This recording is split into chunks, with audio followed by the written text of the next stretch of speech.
Hey guys, OG Albani here, bringing you guys our Smogon tour round of, I believe it's 256 battle against the boss 800. I actually think he might upload, so if I remember, I'm gonna try and link him in the description. I don't know what he uploads, if he uploads Pokemon content, things like that, but I feel like I saw his, YouTube channel link in his, Discord description, but yeah, for those of you who don't know, and haven't watched our first, initial video on this, this is the Smogon Draft League Tours, Kickoff Tour, where it's a tournament with 1,000+ people. You had to play through brackets, you make it through brackets, and you can kind of go onwards and make it to the top and win some points for their draft tournament circuit, which is really cool. We had a really fun team.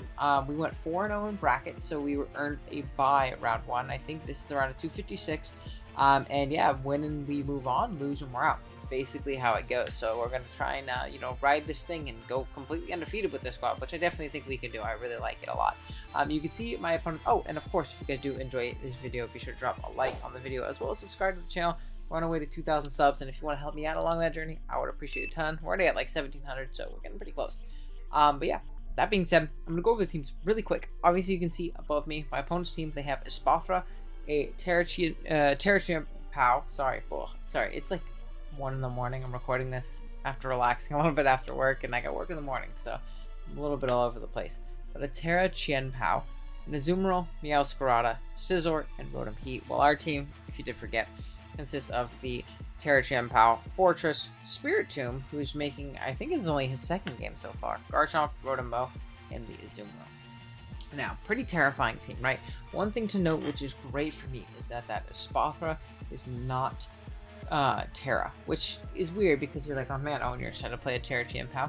No, not necessarily, but we can talk about it a little bit when we keep going forward. But Terra Espathra really could have gotten out of hand fast, and now being that it can't Terra into a Fairy type or a Steel type or whatever it wanted to Terra into, I'm not super worried about it in all honesty, and I think we can actually deal with it pretty well. Terra Chien-Pao is a big issue, obviously, but we do have a combination of Pokemon that can kind of check it depending on what type he wants to Terra into. Azumarill is going to be a little bit annoying, Meowscarada is annoying, Scizor is annoying, Rotom's annoying, whatever. Let's go ahead and show the team that we actually ended up bringing in this game. So, first up, we have a Terra Electric Chien-Pao. Now, the reason we're Terra Electric in this game is because it's going to allow us to, 1, blow through Azumarill, but 2, Electric is going to allow us to resist bullet punches that may want to come our way. And this plus Ice Spinner and Ice Shard can really blow through his team once we chip down the Rotom. It was weird, 4-move slot syndrome kind of thing. I really felt like Rotom was very much so exploitable in this game in the sense that, or chippable in the sense that it was going to be forced in a lot to take hits from potentially the Fortress, maybe even Spirit Tomb, Garchomp maybe, Rotom Volt switching in and out, and things like that, as well as my Ozzy potentially getting chipped. So if we can chip down that Rotom, I think our Chien-Pao does really well in this game. And we have a pretty physically defensive Fortress here with Gyro Ball, Earthquake, Spikes, and Rapid Spin. Pretty simple stuff. Spikes plus Rocks from our Garchomp really do a number to this team and really chip things down. This Fizdef investment allows us to take on really any Chien-Pao variant that's not Terra Fire. If he's Terra Fire, he's not a set that can beat Azumarill, which is really important to note here. Rapid Spin is going to be a way of getting rid of hazards on my side if the Meowscarada wants to set them up and things of the sort. And yeah, pretty solid mod in the matchup overall.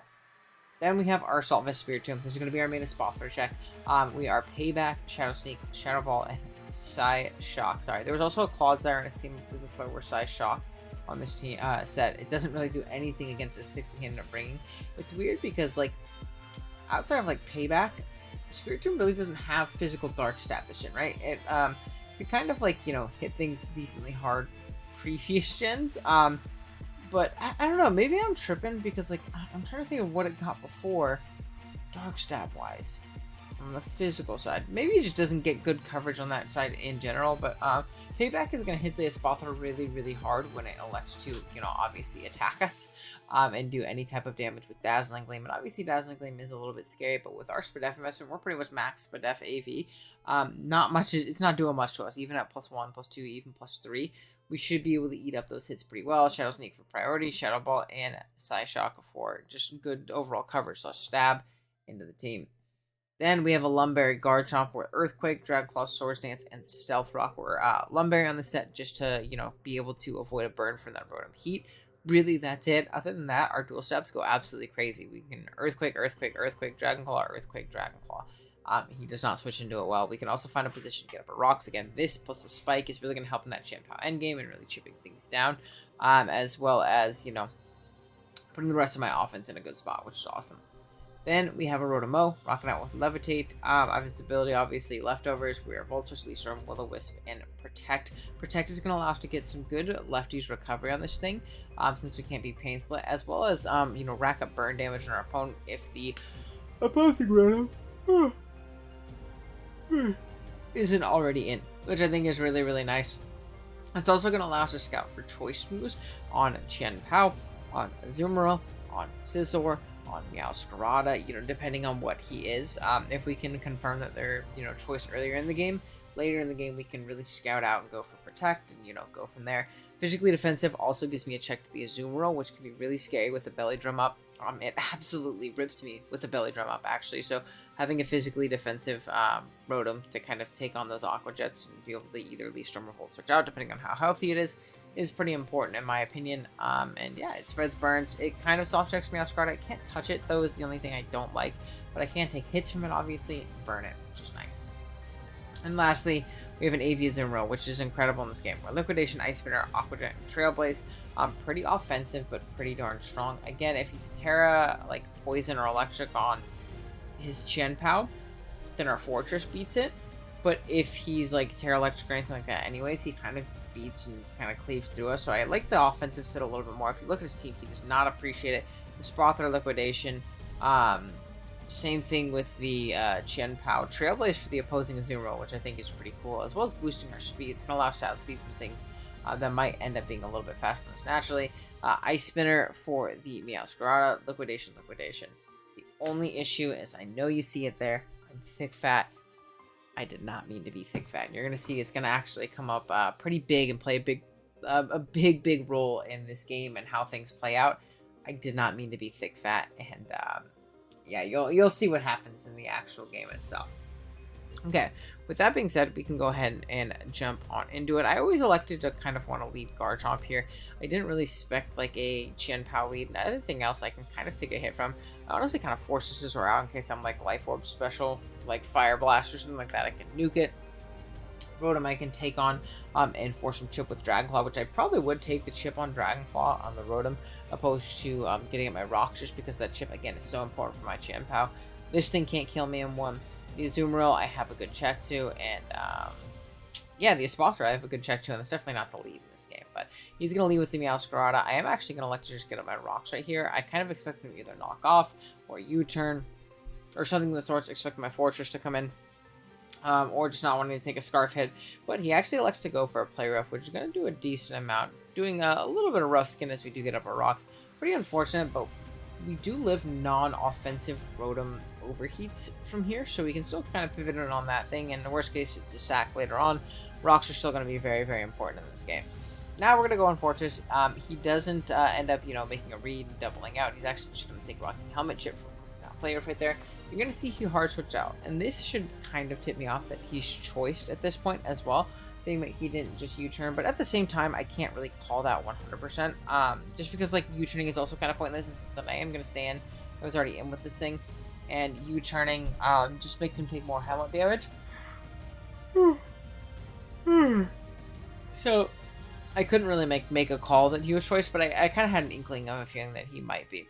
Now the Scizor is going to come in, as I believe I set up a spike right here. Unfortunate, because it is going to be able to, you know, just defog that away, but I go hard Rotom here, just in case.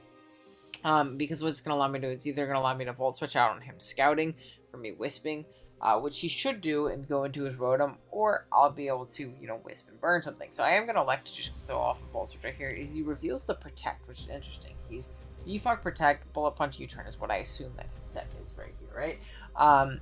And you're going to see I do Volt Switch here, expecting that Rotom to come in. Didn't want to let it in for free. Want to get back into my Chomp and set up some rocks or something of the sorts, right? But being that he saw me Volt, I actually felt pretty comfortable going for a Will-O-Wisp right here. Because, again, burning the Scizor is incredible for the rest of my team. It's great for things like Azu, which now naturally just check it due to our HP investment and things like that. It's great for my things like my Fortress. Nullifying its leftovers means it can't, like, Protect stall me and, you know, be obnoxious and stall my PP and things like that. Chien-Pao is looking even better. It sets up all over it now, which is awesome. So, yeah. Next up, the Espathra is going to come out on this U-turn, though, after I burn it.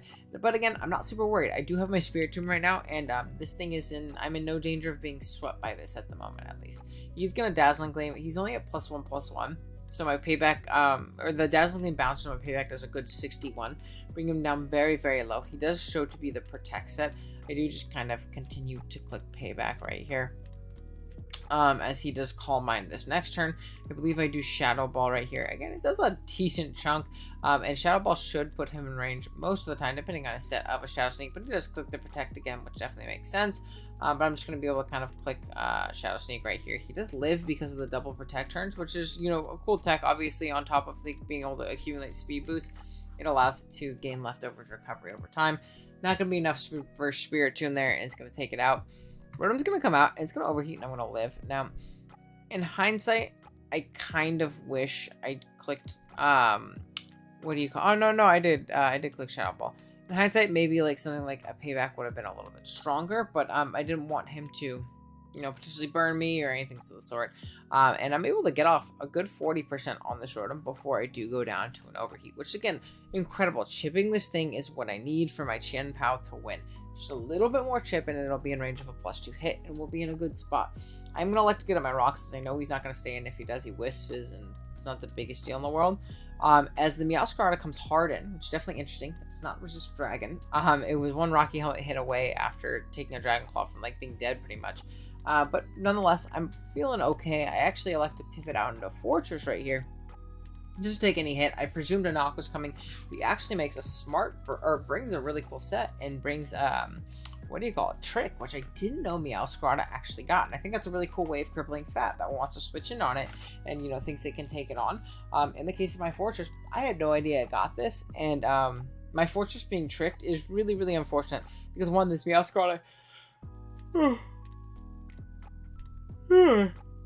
this Meowscarada gets my Rocky Helmet, but also now I'm choice locked into Choice Scarf, which is going to be really, really obnoxious over the course of this game. Now Rotom's going to come back out. I'm going to set up a layer of spikes, and we actually see that he is not Boots Rotom. So again, even better. It is now in range of a +2 hit from Chien Pao, no matter what, which is awesome. I'm going to go Garchomp here on the overheat. Unfortunately, I do die here. I hadn't been able to scout damage up to this point, really. And this does tell me that he is pretty offensive on this guy, because a defensive Rotom would not have killed me from 30%. So again, more information for me to know. Next, I'm going to go to Zumril, and you're going to see this, again, is a big instance of it biting me in the ass that I'm not huge power. I'm going to do 19 with that Aqua Jet, and this is when I realized when I was playing, too. I saw I did not 19. I was like, is it fucking Pasho? Where's the animation? I don't see the Pasho. No, I basically gave him a Pasho by not being huge power, which is really frustrating. If you guys, I don't know, I've been kind of known for bringing that wrong abilities this tournament here, and I definitely did on Azu again, so it's just carelessness by me. But he does not elect to save it, obviously, as I do pick it off with an Aqua Jet. Scizor's going to come out now, and again, you're going to see this is really biting me in the ass because Scizor is super 2-hit KO by a huge power liquidation from here. And I would be able to really, really pressure it as it, you know, does click defog right here, but I do 22 with my liquidation, which is just laughable damage. He is going to click Bullet Punch again. It's not doing much though, because we're pretty bulky as Azumarill, and a liquidation into an Aqua Jet should pin him off from there. He does like to U-turn as I, you know, just liquidation into the Azu.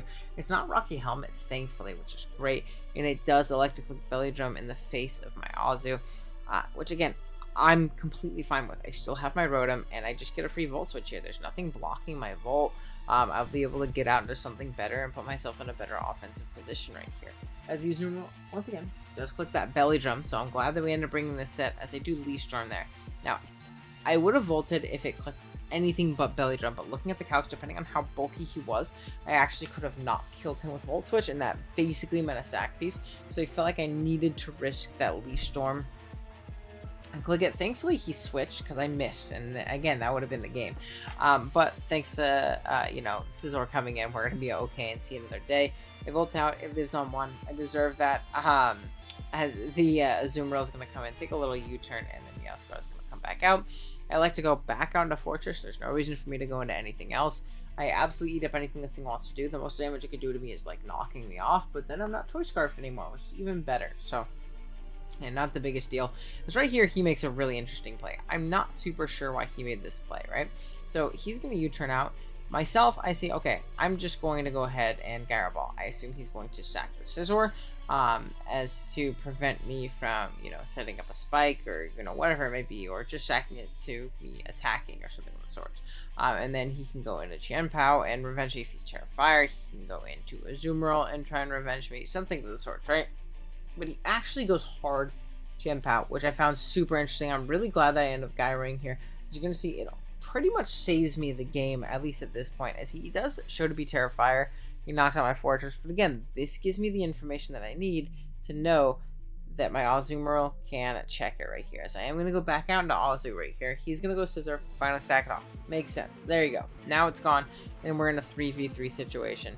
The Meowscarada is going to come back out, and I realistically don't have great switch into this. If he calls me and goes for a U-turn, it's going to do a ridiculous amount to my Rotom and put me in a pretty bad spot. But I'm not really in a place where I can sack my Azu, because it's one of my main ways, if not just outright losing to Chien-Pao if I lose a speed die on my own. So he does go ahead and click that, Flower Trick right there.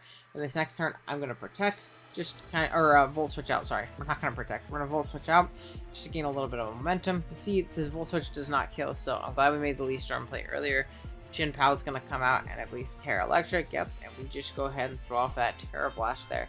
Knock out the Azumarill, and we're in a pretty okay spot. Now, from here, we can, keep in mind, we can go for a speed tie, and if we win the speed tie, we win the game. But there's really no reason for me to go for the speed tie yet, right? Now, the game might come down to that. Right now, I still do have a good switch into this thing in my Azumarill, and if I lose this thing, I actually lose to the Meowscarada pretty much on the spot. So I gotta be very careful with this guy. I am gonna go ahead and make the Azumarill pivot as he does Ice Spitter. Quite well. And then I'm just gonna Aqua Jet. Again, making a very safe play, but again, I kind of regret it a little bit. Maybe doubling out would have been a little bit better. I don't know. Maybe sacking off the Rotom on a mid-gram. I don't know. It's very, very, very finicky endgame at the very least. But we're down to 32, especially if the helmet we caved the Meowscarada. So Rocky Helmet Meowscarada is really putting in a number on us at this point. We're forced to switch out. I need this thing for Chien-Pao. I'm basically here to sack off my Rotom. As he does click Flower Trick, does 22. I'm going to Protect to hopefully get out of range of a U-turn. But we see that the boss here clicks Play Rough, which is completely fine with me. He misses Play Rough. It really doesn't matter in the grand scheme of things, and you'll see, kind of how things play out. And this slow Volt Switch is going to allow me to get in my Chien-Pao and pick off this Meowscarada. Now, if you want to make the play into, what do you call it? Chien-Pao, it had a chance to die, and it died to Ice Shards, which is really, really nice, and he can't really kill me with an Ice Shard slash anything else. I mean, maybe it's not much good. I don't know. But regardless, we're able to knock out the Meowscarada, and then if it's the last one, Chien-Pao, it can't win. I still do have my Azumarill, which is great. As I do, just kill it with Aqua Jet from there. I would hope, even though we're thick fat, I would hope we kill a fire, Chien-Pao at 19%. So we're able to Ice Shard, knock out the Meowscarada. Then lastly, Chien-Pao comes out. I might as well risk speed die, see if I could, get a dub here, and we do go ahead and get it. We win the speed tie, we Terra Blast, knock out the Chien-Pao, and that is round of 256, I believe. It's our round 1 after brackets. Again, the team is performing well. We have a pretty scary game next week against Faye. I'm excited to show you guys that next week on Thursday. But yeah, if you guys enjoyed, drop a like, drop a sub.